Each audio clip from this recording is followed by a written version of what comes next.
బట్టతలతో బాధపడుతున్నారా? ఆధునితనమైన పద్ధతిలో hair transplantation చేయబడును. Face clinic, Hyderabad. నమస్తే, వెల్కమ్ టు సుమన్ టీవీ. నేను విష్ణు. ప్రస్తుతంతో పాటు మార్కెట్ అనలిస్ట్ రేవంత్ చలమల ఉన్నారు. వారితో మాట్లాడదాం. నమస్తే రేవంత్. నమస్తే అండి. రేవంత్, ఎన్నికల హీట్ కూడా స్టార్ట్ అయిపోయింది. మరోవైపు మార్కెట్లో కూడా కొంత అనిశ్చిత అనేది కూడా నెలకొనడం జరిగింది. అండ్ ఈ టైంలో మీరు మార్కెట్స్ని ఎలా చూస్తారు? అసలు మీ పర్సెప్షన్ ఎలా ఉంటుంది మార్కెట్ల పైన? ఒక రకంగా మార్కెట్ ఎలక్షన్స్ కంటే ముందు ఈ సెబీ ప్రభావంతో కొంత ఈ స్మాల్ అండ్ మిడ్ క్యాప్లో కొద్దిగా కాదు చాలా అలజడే చెలరేగిందని చెప్పాలి. పర్టికులర్గా లాస్ట్ లెగ్ ఆఫ్ ద ర్యాలీలో ఇన్వెస్ట్ చేసిన వాళ్ళైతే చాలా ప్యానిక్ అయ్యారు. మన కామెంట్స్ కింద కూడా నేను చాలా చదివా. దాదాపుగా 40% నా ఇన్వెస్ట్మెంట్లో డౌన్ అయిపోయింది అని చెప్పి పెట్టిన వాళ్ళని కూడా చూశాను నేను. సో బేసిక్గా ఇది over the period of time ఆ ఇన్వెస్టర్స్లో ఒక భయాన్ని అయితే నింపుతుంది. దేర్ ఇస్ నో డౌట్, చాలా భయాన్ని అయితే నింపుతుంది. బట్ ఒక విషయం మనం ఎప్పటి నుంచో చెప్పుకుంటూ వస్తుంది, మార్కెట్కి ఇక్కడ నుంచి రిస్క్ రివార్డ్ రేషియో అనేది ఎక్కువగా వర్కౌట్ అవ్వదు. And this is not the good time for the fresh investors. Already existing ఉన్న ఇన్వెస్టర్స్ ఎవరైనా ఉంటే వాళ్ళు ఎగ్జిస్టింగ్ పోర్ట్ఫోలియోని క్లియర్ చేయాల్సిన అవసరం లేదు. కానీ కొత్త వాళ్ళు డైరెక్ట్గా ఇప్పుడు ఈక్విటీ మార్కెట్స్లో స్మాల్ అండ్ మిడ్ క్యాప్ అయి ఉండొచ్చు, లేకపోతే ఎందులో అయినా కానీ ఆ స్మాల్ అండ్ మిడ్ క్యాప్ పర్టికులర్గా కొద్దిగా జాగ్రత్తగా ఉండాలని చెప్పేసి అనుకుంటున్నాను. సో పర్టికులర్ నేను ఎలా చూస్తున్నాను అని అంటే, ఇప్పుడు ఎలక్షన్కి సంబంధించి నోటిఫికేషన్ వచ్చిన తర్వాత యాక్చువల్గా ఇండియా వీక్స్ అనేది చాలా పెరగాలి, వాలటాలిటీ మార్కెట్లో ఇంక్రీజ్ అవ్వాలి. రివర్స్లో ఇండియా వీక్స్ అనేది కూల్ అవడాన్ని అబ్జర్వ్ చేస్తున్నా. సో మనకి ఈ పరిణామం నాకు ఒక రకంగా ఏం అర్థమయ్యేలా చెప్తుంది అని అంటే, మార్కెట్లో రాబోతున్నటువంటి రిజల్ట్ అనేది ఆల్రెడీ మార్కెట్ ఎక్స్పెక్ట్ చేసేస్తుంది. గవర్నమెంట్ స్టేబుల్గా ఉంటుంది. సో పెద్దగా వాలటాలిటీ మార్కెట్లో ఉండాల్సినటువంటి అవసరం అయితే లేదు. అండ్ ఏదైతే గవర్నమెంట్ ఫామ్ చేయకపోతుందో ఆ election based rally, winnowing rally ఏదైతే ఉందో అది ఆల్రెడీ మార్కెట్లో కొంతవరకు వచ్చేసింది, ఆల్రెడీ ఫ్యాక్టర్ అయిపోయింది. అండ్ పర్టికులర్గా మనకి డిసెంబర్లో జరిగిన rally, election rally, only election rally, అది హ్యూజ్ గ్యాప్ అప్ అండ్ అక్కడి నుంచి హ్యూజ్ ర్యాలీ. సో బేసిక్గా ఎలక్షన్ని ఫ్యాక్టర్ చేసేస్తే ఆల్రెడీ మార్కెట్ మూవ్ అయిపోయింది. పెద్ద ఎత్తున ఇంకేం మూవ్మెంట్ ఉండదు. ఉన్నా కానీ అగైన్ ఐఎమ్ టెల్లింగ్, మ్యాక్సిమం 25 PEకి వెళ్ళిపోయి రివర్స్ అవడానికి ఎక్కువ స్కోప్ ఉంది రిస్క్ రివార్డ్ రేషియో ప్రకారం. సో ఇది ఎలక్షన్కి పాయింట్ ఆఫ్ వ్యూ. అండ్ ఇక్కడ ఇంకా మంచి విషయాలు ఏమి లేవా అంటే ఉన్నాయి. గ్లోబల్గా చూసుకున్నప్పుడు కూడా మొన్న జరిగిన ఫెడ్ మీటింగ్లో ఇంట్రెస్ట్ రేట్ కట్స్కి సంబంధించి క్లియర్గా మేము ఇన్ని చేస్తాము అని క్లియర్గా ఏం నోటిఫికేషన్ ఇవ్వనప్పటికీ ఈ ఇన్ఫ్లేషన్ కంట్రోల్ చేసే క్రమంలో మనకి అప్స్ అండ్ బంప్స్ ఉంటూనే ఉంటాయి. అంటే మనకి స్పీడ్ బ్రేకర్స్ లాగా మధ్య మధ్యలో కొన్ని డేటాస్ పెరుగుతూ ఉంటాయి, తగ్గుతూ ఉంటాయి. మనం ప్రతి డేటాని కన్సిడర్ చేయాల్సిన అవసరం లేదు. ఈ కంట్రోల్ చేసే ప్రయత్నాలు ఇటువంటి చిన్న చిన్న డేటాస్ వస్తూనే ఉంటాయని ఒక విషయం చెప్పడంతో ఓకే, మధ్యలో ఏమన్నా ఇన్ఫ్లేషన్ పెరిగినా కానీ ఫెడ్ దాన్ని పట్టించుకోదనే ఒక పాజిటివ్ న్యూస్ అయితే మార్కెట్కి వచ్చింది. సో దాని ప్రభావం గత 2 రోజులుగా మార్కెట్ కొంత బులిష్గా క్లోజ్ అవ్వడం మనం చూస్తూనే ఉన్నాం. అది ఒక రకంగా గుడ్ న్యూస్. యూకే సంబంధించి కూడా గమనిస్తే ఇన్ఫ్లేషన్ దాదాపు 11కి కూడా చేరుకున్నట్టుంది. నేను ఇవాళే ఆయన Instagram account prime minister account చూశాను ఇన్స్టాగ్రామ్లో. ఆయన పోస్ట్ చేశారు ఇవాళ, all the way from 11 to almost 3.5%కి వచ్చేసింది ఇన్ఫ్లేషన్ అని. That's a good thing. So ప్రపంచవ్యాప్తంగా ఇన్ఫ్లేషన్ కంట్రోల్ చేయడానికి అన్ని సెంట్రల్ బ్యాంక్స్, ప్రభుత్వాలు బాగా కష్టపడుతున్నాయి. ఒక రకంగా అవి ఆ స్టేజ్కి కూడా వచ్చేసాయి. ఇన్ఫ్లేషన్ కంట్రోల్ చేయడానికి అయితే ఎటువంటి ప్రాబ్లం అయితే లేదు ఇంకా అని ఒక క్లారిటీ కూడా నాకు కనిపిస్తుంది. Going further they will control the inflation, అది కూడా ప్రాబ్లం లేదు. సో ఇదంతా పాజిటివ్ సైడ్. సో నెగిటివ్ సైడ్లోకి వచ్చేసరికి మనకి ఈ రిసెషన్ ఫియర్ అయితే ఇంకా పోవట్లేదు. ప్రాక్టికల్గా అటు మనకి యూఎస్కి సంబంధించి చూస్తే almost 50% of the states recession hit అయినట్టుగానే డేటా కనిపిస్తుంది. 50% ఆఫ్ ద స్టేట్స్.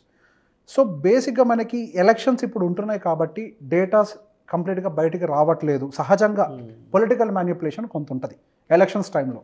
సో ఈ డేటా మ్యానిపులేషన్ కూడా ఏమైనా జరుగుతుందా అనేది కూడా ఒకసారి మైండ్లో థాట్ పెట్టుకోవాలి. అండ్ దాంతోపాటుగా ఇండియా జీడిపి నెంబర్కి సంబంధించి కూడా చాలా ఆర్గ్యుమెంట్స్ జరిగాయి. అండ్ సో దాన్ని కూడా మనం 100% మనం వచ్చిన 8% జీడిపిని కన్సిడర్ చేయడానికి అయితే లేదు. అండ్ మోర్ ఓవర్ ఇండియాలో కూడా ఇప్పుడు ప్రెసెంట్ మార్కెట్ కండిషన్ చూస్తున్నట్లయితే అంత స్టేబుల్గా, అంటే స్టాక్ మార్కెట్ కాదు, ఫిజికల్ మార్కెట్స్ పరంగా చూస్తున్నట్లయితే బయట బిజినెస్లు కూడా అంత బాగా నడవట్లేదు. సో బిజినెస్లు గోయింగ్ ఫర్దర్ మంచి నెంబర్స్ని పోస్ట్ చేయడం కూడా కష్టమేమో అని ఒక ఫీలింగ్ నాకు వస్తుంది. అండ్ బ్యాంక్స్ కూడా గోయింగ్ ఫర్దర్ మంచి నెంబర్స్ని పోస్ట్ చేయమని ఒక ఫియర్ కూడా నాకు క్రియేట్ అవుతుంది. సో ఇప్పుడు ఎలక్షన్ ఉంది కాబట్టి చాలా డేటాస్ బయటికి రావట్లేదు అని నేను అనుకుంటున్నాను. ఇప్పుడు మీరు ఎలక్షన్ రిలేటెడ్గానే అడిగారు. ఎలక్షన్ రిలేటెడ్గా పాజిటివ్ సైడ్ కూడా చెప్పాను నేను. ఏంటి మనకి ఫెడ్ రిలేటెడ్గా డేటాస్ కొంత స్మూత్గా చెప్తున్నారు. అండ్ రేపు ఆర్బీఐ మీటింగ్ కూడా ఉండబోతుంది. ఆర్బీఐ వాళ్ళు కూడా స్మూత్గానే డేటాని చెప్తారు. సో ఇదంతా ఎలక్షన్ జరగక ముందు వరకు కూడా పాజిటివ్గా స్మూత్గా వెళ్తుంది. కానీ ఎలక్షన్కి ఫ్లిప్ సైడ్, ఎలక్షన్ జరిగిన తర్వాత ఈ రియల్ డేటాస్ ఏమైనా బయటకు వస్తాయన్న భయం కూడా కనిపిస్తుంది. సో అందుకే నేను క్లియర్గా ఈ రిస్క్ రివార్డ్ రేషియో ఇప్పుడు మనం బిగినర్ అంటే నేను ఇప్పుడు ఫ్రెష్గా ఏదైనా పెట్టుబడి పెట్టాలి అని అంటే అది ఫేవర్ చేస్తుందని నేను అనుకోవట్లేదు. సో ఈ టైంలో నేను ఎట్లాంటి స్టెప్ తీసుకుంటానని అంటే నాకు పర్టికులర్గా కొద్ది గొప్ప అట్రాక్టివ్గా కనిపించేది లార్జ్ క్యాప్. అందులో పర్టికులర్గా కొంతవరకు private banks and IT companies. అంటే పర్టికులర్గా పెద్ద కంపెనీస్ టీసీఎస్, ఇన్ఫోసిస్ ఇట్లాంటి పెద్ద కంపెనీస్, హెచ్సిఎల్ టెక్ ఇట్లాంటి పెద్ద కంపెనీస్ వైపే చూస్తాను. అండ్ బ్యాంక్స్ విషయానికి వచ్చిన పెద్ద బ్యాంక్స్ పర్టికులర్గా హెచ్డిఎఫ్సి బ్యాంక్ ఇట్లాంటి పెద్ద బ్యాంక్స్ వైపే చూస్తాను. అవి కూడా ఎందుకనంటే అవి ర్యాలీలో పార్టిసిపేట్ చేయలేదు. సో వాటి వాల్యుయేషన్ ఇప్పుడు దాకైతే ఎక్స్పెన్సివ్ లేదు. ఒకవేళ మార్కెట్ ఏదైనా పడ్డా కానీ వాటికి డౌన్ సైడ్ రిస్క్ అనేది చాలా తక్కువగా ఉంది. సో నేను కొంత రిస్క్ పర్టికులర్గా ఐటీ సెక్టార్ అండ్ ప్రైవేట్ బ్యాంక్స్లో తీసుకోవడానికి నేను కొంతవరకు, అది కూడా ఫుల్ పోర్షన్లో కాదు, వెరీ స్మాల్ పోర్షన్, మేబీ ఒక 20%, 10% for banks, 10% for IT. But majority portion అంతా కూడా నేను డెప్ట్లో పెట్టుకోవడానికి ఇష్టపడతాను. సో ఎప్పుడైతే మనం అనుకున్న సినారియో అంతా స్టెబిలైజ్ అయ్యే మార్కెట్ కొంచెం కరెక్షన్లోకి జరుగుతుందో సహజంగా ఎలక్షన్ ర్యాలీ జరిగిన తర్వాత మార్కెట్ కొంత రివర్స్ అవడానికి ప్రాబిలిటీ ఉంటుంది. అంటే ప్రాఫిట్ బుకింగే. మేబీ ఇప్పుడు నేను చెప్పిన రిసెషన్ XYZ కూడా పక్కకు పెట్టండి, ఆయన పక్కకు పెట్టిన ప్రాఫిట్ బుకింగ్ అనేది మార్కెట్లో సహజంగా జరుగుతుంది. ప్రాఫిట్ బుకింగ్ అయినా జరగచ్చు, లేదా నేను చెప్పిన కేస్ అయినా రైట్ అయ్యి మార్కెట్ డిప్ అవ్వచ్చు. రెండిట్లో ఏదో ఒకటి జరుగుతుంది. రెండిట్లో కామన్ ఏంటంటే మార్కెట్ డిప్ అవటం. ఆ డిప్ అయినప్పుడు నా డెప్ట్ ఫండ్స్ నుంచి ఈక్విటీ పర్చేస్లోకి ట్రాన్స్ఫర్ చేస్తాను. సో బేసిక్గా నేను నవంబర్, డిసెంబర్ నుంచే small and mid cap purchase ఆపేసి డెప్ట్లో పర్చేసింగ్ చేయడం మొదలుపెట్టాం మ్యూచువల్ ఫండ్స్లో, డెప్ట్ బేస్డ్ మ్యూచువల్ ఫండ్స్లో. So small and mid cap ఇంకా రిస్క్ రివార్డ్ రేషియో బాగోలేదని చెప్పి నేను అనుకున్నా. మన పట్టణం కూడా మనం చూసాం కదా, విత్ ఇన్ నో టైం 15% పడిపోయింది స్మాల్ అండ్ మిడ్ క్యాప్. ఏది ఇండెక్స్ వైజ్గా. అదే ఇండివిజువల్ స్టాక్ వైజ్గా చూసుకుంటే 50% పడిపోయిన స్టాక్స్ ఉన్నాయి. ఇండివిజువల్ స్టాక్ కొనుక్కునే వాళ్ళ పరిస్థితి ఎలా ఉంటుందండి ఆ మూమెంట్లో. సో బేసిక్గా మనకి ఎప్పుడైతే ఎక్స్పెన్సివ్ వాల్యుయేషన్లోకి దగ్గరికి వెళ్తుందో ఆ టైంలో మనం ఫ్రెష్ ఎంట్రీస్ తీసుకోకూడదు. ఇప్పుడు మార్కెట్ ఆల్రెడీ హైస్లో ఉంది. This is not the time to take fresh entry. ఇప్పుడు ఏదైనా ఉంటే మీరు కొంచెం ప్రాఫిట్ బుకింగ్ చేయాలి తప్పించి, లేదా ఏమైనా సెక్టార్స్ అండర్ పర్ఫార్మ్డ్గా ఉంటే like IT, like private banks, వాటిల్లో మనం పెట్టుబడులు పెట్టచ్చు.